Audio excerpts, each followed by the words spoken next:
Let's hope I stay in focus, because I don't have my contacts in today. Okay. Hey everyone, it's me again, Brittany, and I'm here today to film the No Disclaimers book tag. I was tagged, I know, it's so exciting. I'm still getting used to this whole actually being tagged to do a tag video thing, and I was tagged by the lovely Sophia over at Sophisticated Books. I'm gonna link her channel down below. She is absolutely amazing. She speaks so eloquently about books. She has so many good opinions about them, and she also is just filled to the brim with sass, and it's so much fun, especially when she does tag videos like this. You should definitely watch her No Disclaimers tag. So much sass. The original creator of this tag, I believe, is Catalyst Reads, but he has since deleted his channel, so I can't really link him below. So yeah, let's kind of jump in. Number one is, which trope or tropes in books annoy you the most? And for me, obviously, it's insta-love. I hate insta-love. I don't think it's redeemable in any sense. I just don't think that any romance can really build from an insta-love. It's like, wow, you looked at someone and you thought, that person is so attractive and I'm in love with them, and you're gonna start a relationship off of that? Good luck. But obviously I think a lot of people agree with me on the insta-love thing, so I kind of wanted to talk about a different trope that I feel like isn't really a trope, but it's a trope. And it's the bad boy that refuses to change. So I'm a total sucker for bad boys. For example, Rhysand, I loved him in A Court of Thorns and Roses. I just have always really gravitated towards bad boys. But I hate the ones that refuse to change. For example, in A Court of Thorns and Roses, since I already mentioned it, this takes place more in A Court of Mist and Fury, but it's still present in A Court of Thorns and Roses, where Tamlin has really bad anger issues and he has a lot of rage and he just acts out and he thinks it's okay because that's just part of his animal side, and he refuses to change. He's like, oh yeah, no, I'll change. And then he goes back to his habits and he's forcing Feyre to accommodate to his needs. And I hate that. I hate that so much. And it is a common denominator in some young adult, where it's really just the fact that there's this manly macho guy that's like, no, this is just a part of who I am. No, rage should never be just a part of who you are. You can't just have that in every aspect of your life. Controlled rage, come on, be an assassin. I don't know. It really frustrates me because I get it, change is hard, but there are some things that people should know they have to change. Number two is, which writer or writers do you feel are overrated / overhyped? And this one's hard for me because I think a lot of people consider Sarah J. Maas an overhyped, overrated author, and I love Sarah J. Maas and think that she's perfect, so I have issues looking at my books and deciding if any of the authors are overhyped, because just because I didn't like a book doesn't necessarily mean that the author is terrible. I have yet to read a book where I'm like, this author is the worst thing in the world, and it's probably because I do stay away from books that I think I'm not gonna like. But that being said, there were a couple that I'm like, you're kind of overrated. And the first one being Rainbow Rowell. I really loved Fangirl. I loved it so much, but it did take me 3 years to get through, so there's that. And then Eleanor and Perk was the worst thing I've read all year, and I'm really scared to read Attachments because I just don't know where I'm gonna fall on the Rainbow Rowell scale. So for me though, she isn't as hyped anymore, but she used to be really, really hyped, so at that time she was overhyped. Now I guess she's a normal amount of hyped, so that doesn't really count. But another one being Colleen Hoover. The more I think about it, the more I dislike the books that I've read by her. But I read Ugly Love last month for BookTubeathon, and I gave it 4 stars because the ending was worth it for me. It's basically about a girl named Tate who gets into a relationship with a guy that's a no strings attached relationship. It's just sex, because he's like, you can't fall in love with me, da-da-da-da-da. And it's pretty problematic throughout the entire book, but the ending was so satisfying to me that I was like, it's a 4-star. But now thinking about it more, it's definitely a 3-star, and November 9th was good, but I don't know if I'd like it that much if I read it now, so I'm hesitant to pick up another Colleen Hoover book as well. Number 3 are, what are your least favorite books you've read since joining BookTube?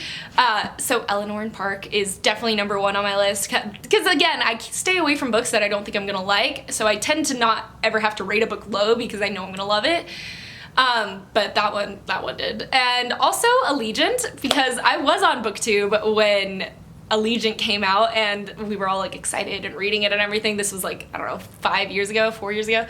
And that book is trash. It's so bad. I just, there was so much potential, and Divergent was so good, and then like Insurgent was like, okay.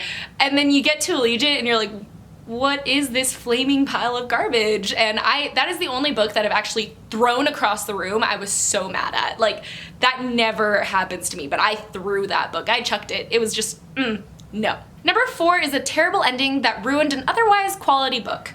And I was really thinking about Allegiant for this question, but I realized that the entire book was bad. It wasn't just the ending, it was also the middle, and the beginning was pretty terrible as well. So it wasn't a quality book. The ending just made it even worse, in my opinion, so it can't qualify for this question.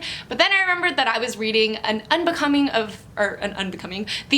of Mara Dyer last year around this time, and I had really enjoyed it. The first half of the book was so cool, very interesting format. I thought it was like a psychological thriller. It basically follows Mara Dyer after this terrible accident has happened in her hometown, and she has no memory of what happened, and it slowly kind of starts coming back to her, but she also kind of thinks she's going crazy because the things that she's seeing just don't add up, and weird events start happening around her that just don't make any sense unless she's blacking out, like psychologically.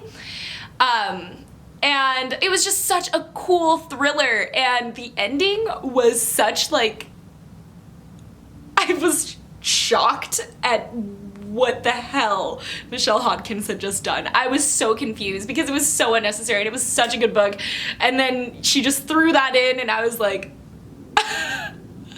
this was the idea of the whole book. I was so ready for it's probably because I was so ready for a psychological thriller that I didn't like the ending as much. I don't know if that just spoiled it a little, but like, I don't know, kind of. I thought there was gonna be more of a mystery in the end, and I never felt the need to pick up the second book, which is kind of lucky because I lost the second book right after I read the first book, and I haven't had the motivation to repurchase it because I feel like it has to be in this house somewhere, so I have to find it. I don't know. Number 5 is, which fictional characters do you wish weren't killed off? So these are obviously spoilers. So the first character death I'm going to talk about happens in Nevernight by Jay Kristoff. So if you haven't read it, I'm gonna put my hand up, and when I put this down, you can start listening again. So, Trick, my baby Trick. Also, there's like tons of deaths in Nevernight that are just like painful, but Trick especially was just heart-wrenching because he's so pure and lovely, and I loved him, and you know what, Mia loved him too in her own way, and it was just so unfair, so unfair. The next book I'm going to be talking about is Strange the Dreamer by Laini Taylor, so if you have not read it, I'm gonna put my hand up again and I'll put it down when I'm done. So, Sarai, like, that death was so shocking to me. I didn't believe it one bit. I thought that she was gonna come back. I had so many hopes for that ending, and it just didn't happen, and everything was just working out for her, and she was just, and then it tilted and she fell off, like literally as everything was about to work out. I was just, And the last one I'm gonna be talking about happens in Red Rising, so by Pierce Brown. If you haven't read it, you know the drill. Pax, my sweet baby angel Pax, because he was such a good guy, and he was so loyal to Mustang, and he was so loyal to the Reaper, and it was just, he did not deserve that ending at all. Like, he was the kindest and most pure little teddy bear of a soul. It doesn't, yeah, there's a lot of deaths that I'm still not over that I'm gonna carry until I die, so yeah. Number 6 is, what are some of your bookish pet peeves?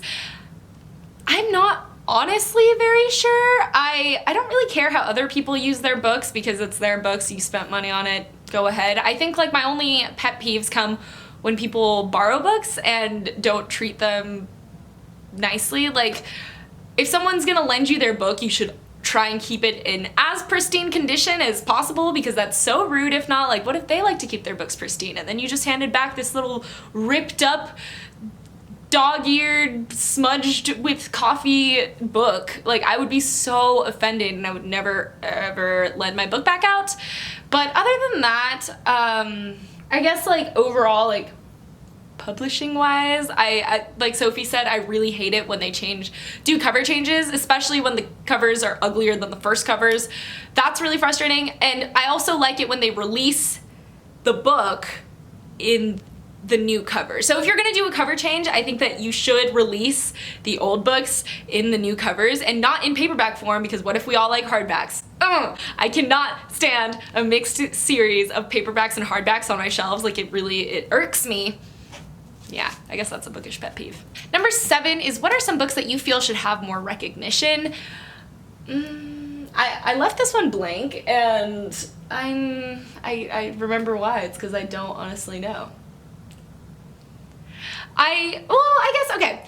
I feel like they're pretty well known in the world, but all of Ellen Hopkins' books in general, like, she writes in verse, and they're very serious topics in each of the books, and I feel like poetry has really blown up recently in the past like 2 years or so, and I just feel like since poetry is blowing up, Ellen Hopkins should be more recognized, just because she does kind of write like poetry format in all her books, and they're so serious and they're fantastic. I've learned so much from them overall, like throughout the years. That's actually one of the biggest reasons why psychology has come so easily to me, is because Ellen Hopkins does write from the point of like addiction, or from victims of sexual assault, victims of physical abuse. Like, she writes all kinds of family dynamics and all kinds of situations, so I just really think it's fantastic. Number 8 is, what are your thoughts on censorship and banning books? So, I don't agree with it at all. I don't think that any book should ever be censored or be banned, especially banned, because censored, I guess I could understand. You don't want your kid to see a curse word or something like that. But I think that should be up to the discretion of the parents, and at the end of the day, I think parents should realize that eventually their kids are gonna run into this shit, so they should probably just let them see the curse words. I don't know, it seems like it would make sense, but I don't know.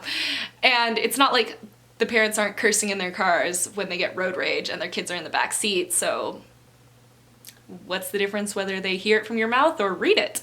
I don't know. But banning books overall, I think, is completely wrong. It doesn't make any sense to me at all, like, how someone could ban any form of literature. Every book was written for a reason, and the biggest thing is, it's like, like, my first instinct when I think of banned books is like Fahrenheit 451. These people are absolutely brainwashed in Fahrenheit 451 because they have no access to books. They have to believe that everything they hear from their government, because they don't know any better. They don't know what history was like. They don't know what people really felt and how people acted, and obviously we're not at that point, but it could be at that point. Like, it could always get there. It could always mean that, like, banning books is tearing away your knowledge of something that otherwise could be pretty useful. So I don't agree with banning books. It doesn't make sense, and it just makes people ignorant. And I feel like ignorant people are the ones that are banning the books to begin with, because why would you ban a book? It doesn't make sense. Alright, and number 9 is, who do you tag? And I actually have people to tag today because I have a couple that I'm like very curious. So Cindy over at Read with Cindy, I would love for her to do this tag. She has a lot of sass, and she speaks so hilariously when she's talking shit, so I think that this kind of video would be so perfect for her. And also Katie over at Katie's Book Nook. She's just a little sweetheart, so I think it would be kind of fun to watch her talk about, you know, negative aspects of books. It would be fun. I don't know why I'm explaining every single person.